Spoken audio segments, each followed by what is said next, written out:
William Patrick Clark Jr. was an American rancher, judge, and public servant who served under President Ronald Reagan as the Deputy Secretary of State from 1981 to 1982, United States National Security Advisor from 1982 to 1983, and the Secretary of the Interior from 1983 to 1985. Early life and career. Clark was born in Oxnard, California on October 23, 1931, the son of William Petty and Bernice Gregory Clark. He was a devout Catholic, former seminary student, rancher, lawyer, and aide to Reagan in the California gubernatorial years. Clark served as a justice of the California Supreme Court prior to his Washington appointment, and was known to long to return to California. Clark attended Stanford University and Loyola Law School while managing his ranch, not being able to dedicate sufficient time and resources towards completing his undergraduate and postgraduate degrees. Clark never graduated from Stanford or Loyola. Nevertheless, he scored well enough on entrance exams to gain admittance to law school, and he passed the California State Bar exam without a law school degree. He also served in the U.S. Army Counter-Intelligence Corps. On May 5, 1955, Clark was married to the former Johanna M. Joan Browner of Bern, Switzerland. They had 5 children. Joan Clark died in April 2009. Clark was a judge of the Superior Court of California from 1969 to 1971 in Paso Robles, San Luis Obispo County, and was an associate justice on the California State Supreme Court from 1973 to 1981. He reached the apex of his power when appointed National Security Advisor and temporarily became preeminent among presidential aides. A longtime rancher friend of Reagan, according to Edmund Morris's Dutch, Clark would walk into Reagan's office unannounced, an unheard-of practice for even the most senior officials. Clark even suggested to the president, in light of foreign policy troubles bedeviling the United States in the mid-1980s, that Reagan consider not running for re-election in 1984.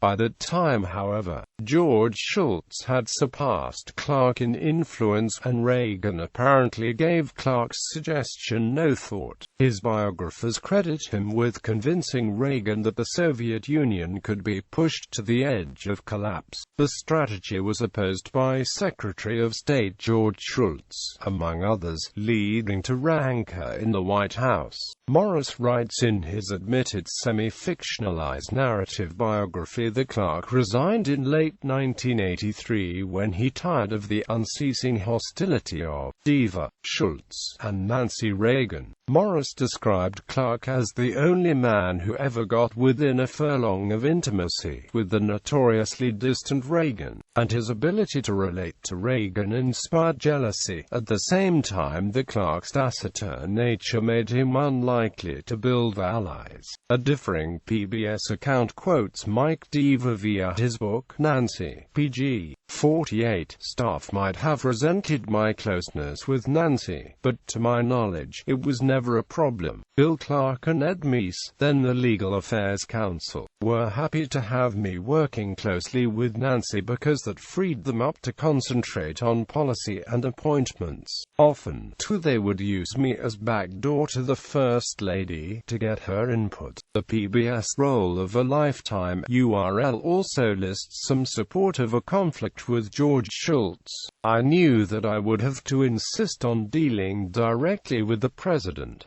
I could not let the White House staff interpret me to him. That was especially true when it came to Clark, because his views and instincts were different from mine. Noted authority Lou Cannon concluded that was very much opposed to Bill Clark. She wanted him out of because she felt that it was interfering with Reagan's efforts to open up better relations with the Soviet Union. Fellow Reagan family biographer James Benz furthers in the commentary. Nancy Reagan enlists other moderates in the administration administration to make William Clark's life miserable as National Security Advisor. On September 21, 1983, Secretary of the Interior James G. Watt embarrassed the administration by yet again making bigoted remarks to the media, causing him to resign on November 8, and Clark requested and received an appointment to replace Watt. He returned to California after his stint serving the administration and pursued a variety of law firm and other business interests. After the Iran-Contra hearings in Congress, Clark wrote privately to Reagan urging him to pardon his 3 aides who were threatened with indictments in the conspiracy: Oliver North, John Poindexter, and Robert McFarlane.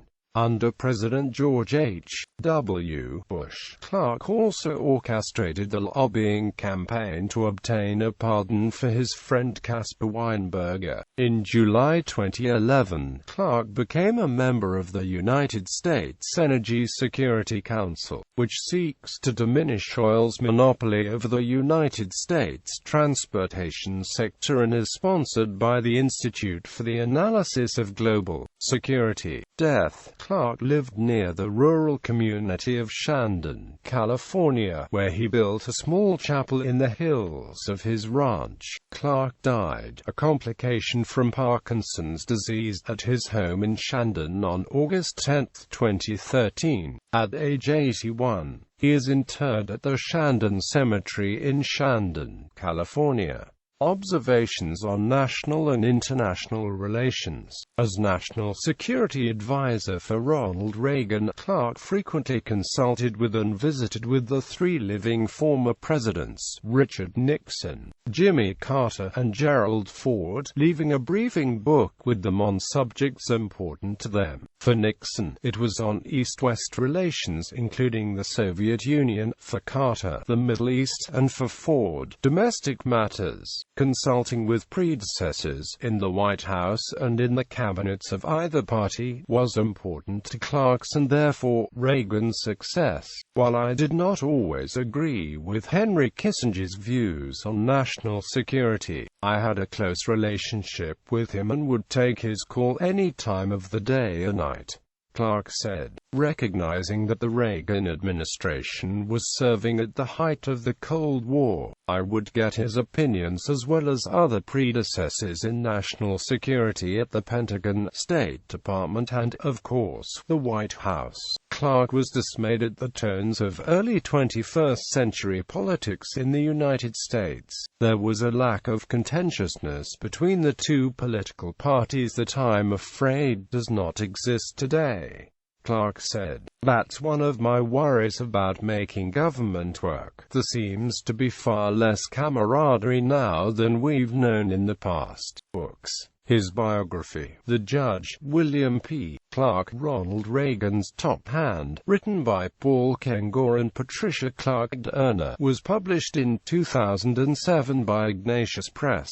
Philanthropy. Clark was severely injured when he crashed his airplane on his ranch in Shandon, San Luis Obispo County, California. In 1988, he was pulled from the wreck by Jesus Munoz, his longtime ranch manager. In part due to his gratitude to God for his recovery, he and his family created a chapel on the ranch, and donated the Spanish ceiling of another to the Thomas Aquinas College Library in Santa Paula, Ventura County. Each contains ceilings and other features from European buildings, purchased by Clark from the Hearst Corporation, via his close friend George Randolph Hearst, Jr.